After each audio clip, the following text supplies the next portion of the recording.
अब यहाँ पे अगर हम डायग्नोसिस की बात करें तो लंग कैंसर को डायग्नोस कैसे करते हैं? जी, तो अगर कोई पेशेंट हमारे पास ऐसे कुछ सिम्टम्स के साथ आते हैं जैसे कि काफ़ी टाइम से खांसी हो जो कम नहीं हो रही हो, या बलगम में खून का गिरना, ये कुछ अगर सिम्टम्स आए तो सबसे पहले ये क्लिनिकल जो सस्पिशियस पेशेंट्स है उन्हें हम चेस्ट एक्सरे करवाते हैं। चेस्ट एक्सरे में कई बार हमें कुछ अबनॉर्मलिटीज़ देखने को मिलती हैं, जैसे अगर कोई ट्यूमर का गड्ढा हो या पानी भरा हुआ हो या कुछ ऐसे अलार्मिंग साइंस अगर एक्सरे में पाए जाते हैं तो नेक्स्ट स्टेप हम पेशेंट को एक सीटी स्कैन करवाते हैं छाती का। इससे हमें ट्यूमर का लोकेशन, उसका साइज़ और उसका एक्सटेंट भी पता चलता है कि वो अगर रहा तो जो है कितना बड़ा है और काफ़ी हद कितना फैल चुका है वो उससे मालूम चलता है। इसके बाद अगर किसी पेशेंट का काफ़ी स्ट्रॉन्ग सस्पिशन है लंग कैंसर को लेके, उन्हें हम कंफर्म करने के लिए बायोप्सी टेस्ट करते हैं। बायोप्सी यानी कि एक नीडल टेस्ट होता है जो या तो सीटी स्कैन की मदद से किया जाता है या फिर ब्रोंकोस्कोपी के ज़रिए ये बायोप्सी की जाती है। बायोप्सी का मतलब जो ट्यूमर का गड्ढा है उसका एक छोटा सा हिस्सा नीडल से निकाल कर हम लैब को टेस्ट को भेजते हैं, ताकि हमें ये कंफर्म हो जाए कि ये जो गड्ढा है उनके लंग्स में ये वाकई ट्यूमर या कैंसर है या कुछ और बीमारी है, कुछ जैसे ऐसे टीबी या कोई इन्फेक्शन है, ये ऐसे टेस्ट होते हैं।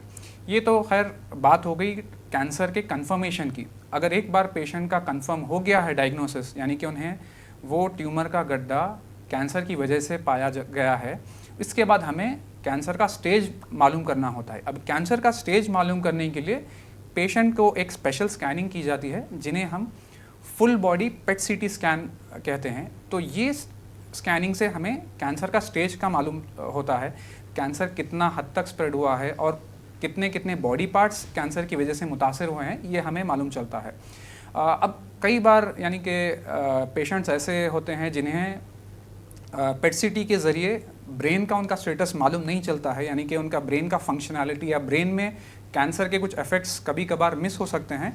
उन पेशेंट्स में हम ब्रेन का एमआरआई भी करने को बोलते हैं, ताकि हमें एग्जैक्ट इसका स्टेज पता चल सके और हम उसी के मुताबिक पेशेंट को ट्रीट कर सकें। तो हमने कैंसर का डायग्नोसिस कंफर्म किया, फिर इसके स्टेज के लिए फुल बॉडी का स्कैन किया, ज़रूरत पड़ने पे ब्रेन का एमआरआई भी हम सजेस्ट करते हैं। तो ये कुछ ऐसे टेस्ट हैं। अब रही बात ट्रीटमेंट के लिए कुछ टेस्ट करना ज़रूरी होता है। बायोप्सी सैंपल में अगर किसी पेशेंट का एडवांस स्टेज कैंसर हो या यानी थर्ड या फोर्थ स्टेज का कैंसर है, तो वो बायोप्सी सैंपल में हम कुछ स्पेशल मॉलिक्यूलर टेस्ट भिजवाते हैं, जिससे हमें ये पता चल सके कि पेशेंट के लिए आइडियली कौन सा ट्रीटमेंट बेहतर है।